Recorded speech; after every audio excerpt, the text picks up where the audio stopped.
J'ai grandi avec tous les hommes de mon âge au tambour de la Première Guerre. Et notre histoire, depuis, n'a pas cessé d'être meurtre, injustice ou violence. La Méditerranée a son tragique solaire, qui n'est pas celui des brumes. Certains soirs, sur la mer, au pied des montagnes, la nuit tombe sur la courbe parfaite d'une petite baie et des eaux silencieuses montent alors une plénitude angoissée. Nous avons exilé la beauté. Les Grecs ont pris les armes pour elle. Nous tournons le dos à la nature. Nous avons honte de la beauté. Nos misérables tragédies traînent une odeur de bureau. Et le sang dont elles ruissellent à couleur d'encre grasse. La nature est toujours là pourtant. Elle oppose ses ciels calmes et ses raisons à la folie des hommes.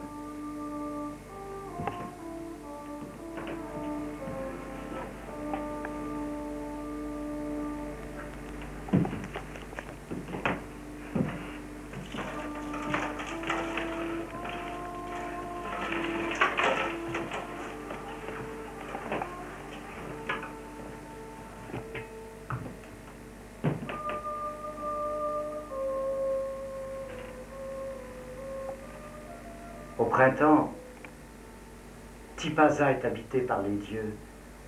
Et les dieux parlent dans le soleil et l'odeur des absinthes. La mer, cuirassée d'argent, le ciel bleu et cru, les ruines couvertes de fleurs, et la lumière à gros bouillon dans les amas de pierre.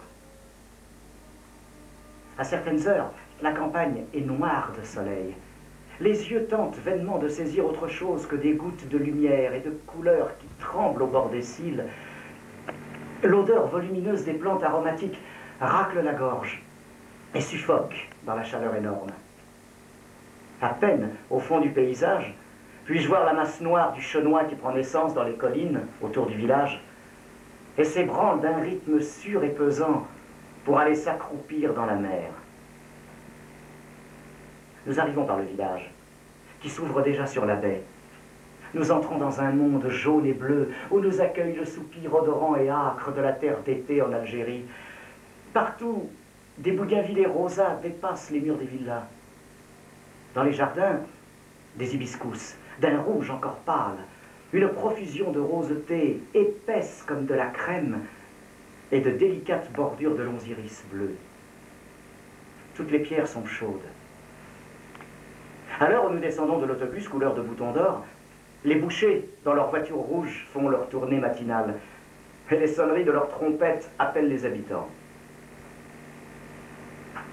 À gauche du port, un escalier de pierres sèches mène aux ruines, parmi les lentisques et les genêts. Le chemin passe devant un petit phare pour plonger ensuite en pleine campagne. Debout, dans le vent léger du matin, sous le soleil qui nous chauffe un seul côté du visage, nous regardons la lumière descendre du ciel, la mer sans une ride, et le sourire de ses dents éclatantes. Avant d'entrer dans le royaume des ruines, pour la dernière fois, nous sommes spectateurs.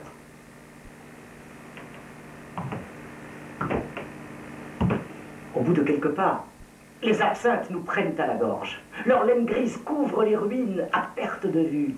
Leur essence fermente sous la chaleur et partout, de la terre au soleil, monte un alcool généreux qui fait chavirer le ciel. Nous marchons à la rencontre de l'amour et du désir. Nous ne chercherons pas ici de leçons, ni la mère philosophie qu'on demande à la grandeur. Hors du soleil, des baisers et des parfums sauvages, tout nous paraît futile. Pour moi, je ne cherche pas à y être seul. J'y suis souvent venu avec ceux que j'aimais, et j'y lisais sur leurs traits le clair sourire qui prenait le visage de l'amour. Ici, je laisse à d'autres le soin de l'ordre et de la mesure. C'est le grand libertinage de la nature et de la mer qui m'accapare tout entier.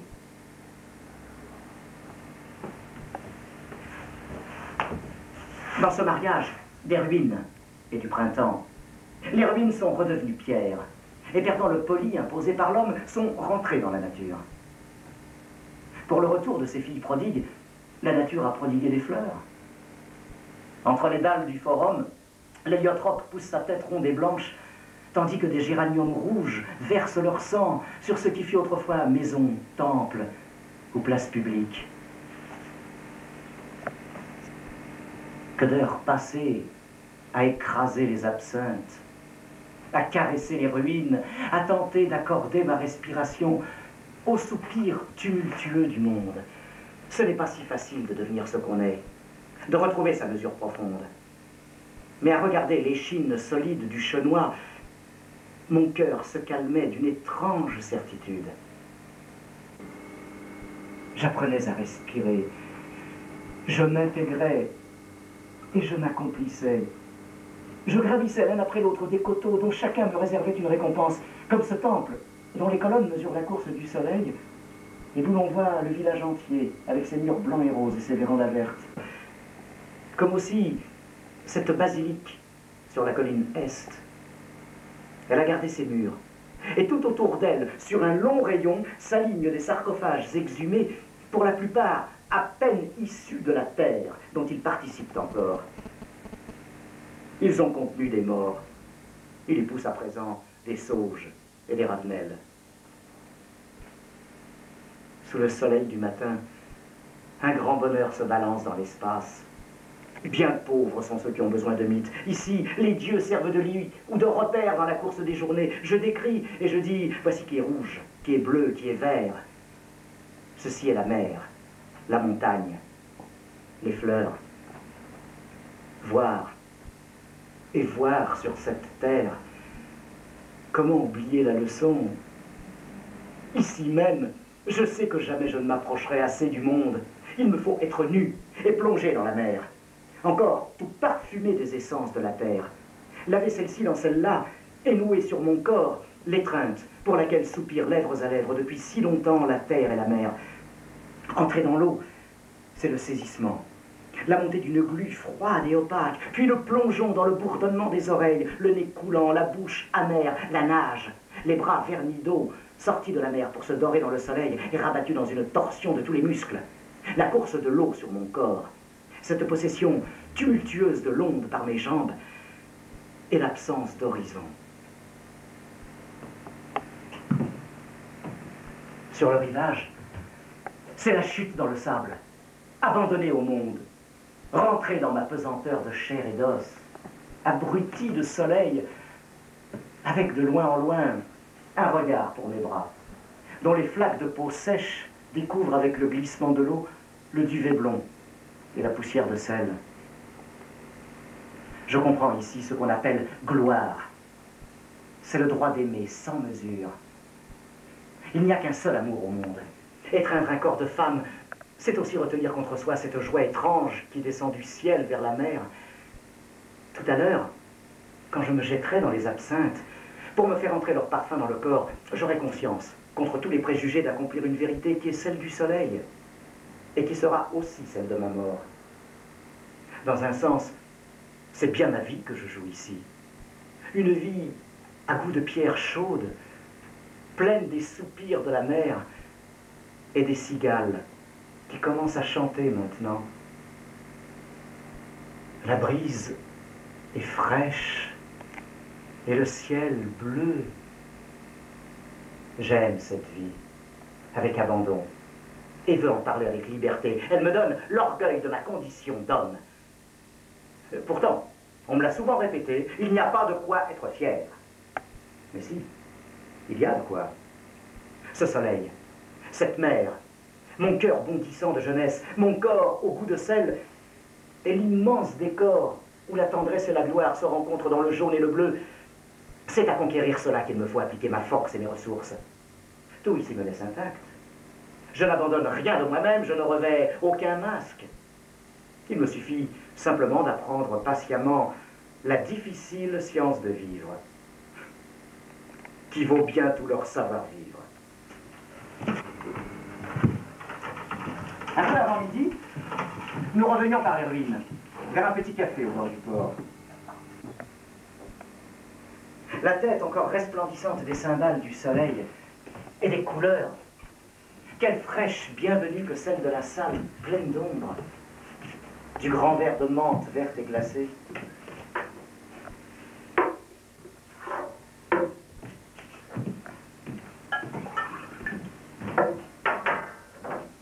Au dehors, c'est la mer et la route ardente de poussière.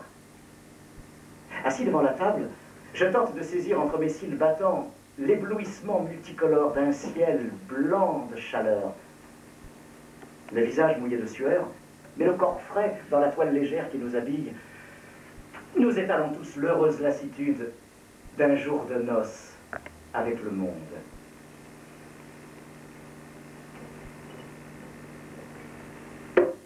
On mange mal dans ce café, mais il y a beaucoup de fruits, surtout des pêches, qu'on mange en y mordant. Les dents refermées sur la pêche, j'écoute les battements de mon sang monter jusqu'aux oreilles. Je regarde de tous mes yeux. Sur la mer, c'est le silence énorme de midi. Tout être beau, à l'orgueil naturel de sa beauté. Et le monde aujourd'hui laisse son orgueil suinter de toutes parts. Devant lui, pourquoi nierais-je la joie de vivre, si je sais ne pas tout renfermer dans la joie de vivre? Il n'y a pas de honte à être heureux. Mais aujourd'hui, l'imbécile est roi, et j'appelle imbécile celui qui a peur de jouir. On nous a tellement parlé de l'orgueil, vous savez, c'est le péché de Satan, méfiance, criait-on, vous vous perdrez, et vos forces vives. Depuis, en effet, j'ai appris qu'un certain orgueil, mais à d'autres moments, je ne peux m'empêcher de revendiquer l'orgueil que le monde entier aujourd'hui conspire à me donner. À Tipaza, je vois équivaut à je crois. Et je ne m'obstine pas à nier ce que ma main peut toucher et mes lèvres caresser.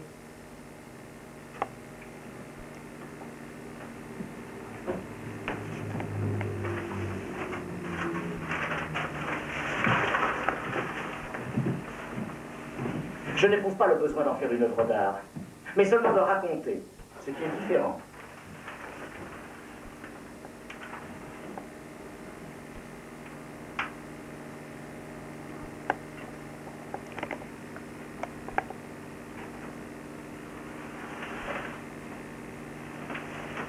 Il y a un temps pour vivre, et un temps pour témoigner de vivre. Il y a aussi un temps pour créer, ce qui est moins naturel. Il me suffit seulement de vivre de tout mon corps et de témoigner de tout mon cœur. Vivre Tipaza, témoigner, et l'œuvre d'art viendra ensuite. Il y a là une liberté.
Jamais je ne restais plus d'une journée à Tipaza. Il y a toujours un moment où l'on a trop vu un paysage. De même qu'il faut longtemps avant qu'on l'ait assez vu. Les montagnes, le ciel, la mer sont comme autant de visages dont on découvre l'aridité ou la splendeur à force de regarder au lieu de voir. Mais tout visage, pour être éloquent, exige un certain renouvellement. Et on se plaint d'être trop rapidement lassé, alors qu'il conviendrait d'admirer que le monde nous paraisse nouveau pour avoir été seulement oublié. Vers le soir, je regagnais une partie du parc, mieux ordonnée, arrangée en jardin, au bord de la route nationale. Au sortir du tumulte des parfums et du soleil, dans l'air maintenant rafraîchi par le soir, l'esprit s'y calmait, et le corps, détendu, goûtait le calme intérieur qui naît de l'amour satisfait. J'étais repu.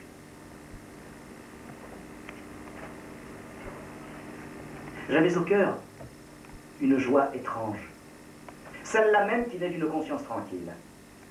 Il y a un sentiment que connaissent les acteurs lorsqu'ils ont conscience d'avoir bien rempli leur rôle, c'est-à-dire, au sens le plus précis, d'avoir fait coïncider leurs gestes avec ceux du personnage idéal qu'ils incarnent.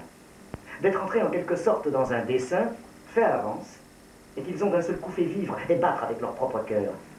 Eh bien, c'est exactement cela que je ressentais.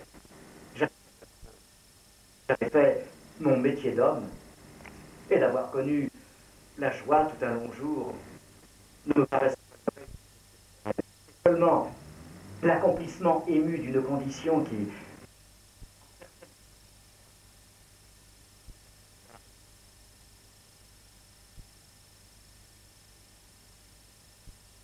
l'arbre s'était peuplé d'oiseaux. La terre soupirait lentement avant d'entrer dans l'ombre. Tout à l'heure, avec la première étoile, la nuit tombera sur la scène du monde. Les dieux éclatants du jour retourneront à leur mort quotidienne, mais d'autres dieux viendront. Et pour être plus sombres, leurs faces ravagées seront nées cependant dans le cœur de la terre. À présent, du moins, l'incessante éclosion des vagues sur le sable me parvenait à travers tout un espace où dansait un pollen doré.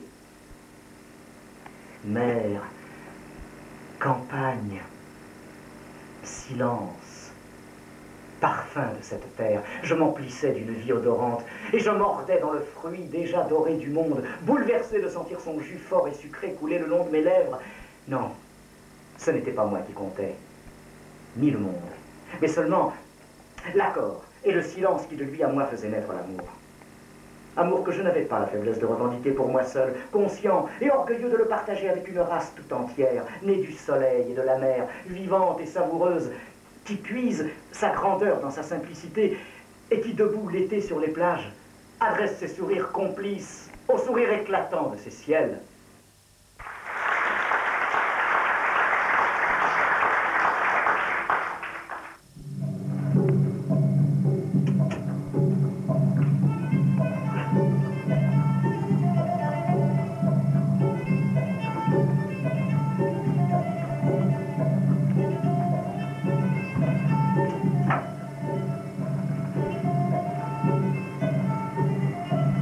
La douceur d'Alger est plutôt italienne. L'éclat cruel d'Oran a quelque chose d'espagnol. Perché sur un rocher, au-dessus des gorges du Rumel, Constantine fait penser à Tolède. Mais l'Espagne et l'Italie regorgent de souvenirs, d'œuvres d'art, de vestiges exemplaires. Les cités dont je parle, au contraire, sont des villes sans passé. Ce sont donc des villes sans abandon et sans attendrissement. Est-ce qu'on fait la nomenclature des charmes d'une femme très aimée? Non, n'est-ce pas? On l'aime d'un seul bloc, si j'ose dire, avec un ou deux attendrissements précis qui touchent à une moue favorite ou à une certaine façon de secouer la tête.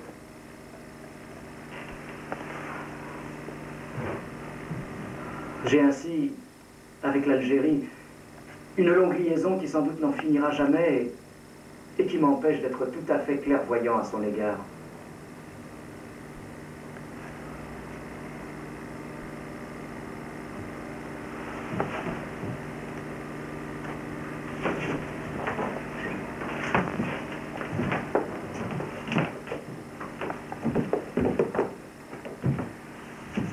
Et d'abord, la jeunesse syrienne. Oui, les Arabes, naturellement. Et puis les autres. Les Français d'Algérie sont une race bâtarde, faite de mélanges imprévus. Espagnols et Alsaciens, Italiens, Maltais, Juifs, Grecs, enfin s'y sont rencontrés. Ces croisements brutaux ont donné, comme en Amérique, d'heureux résultats. Si le voyageur arrive en été, la première chose à faire est évidemment d'aller sur les plages qui entourent les villes. À cet égard, les plages d'Oran sont les plus belles. La nature et les femmes étant plus sauvages.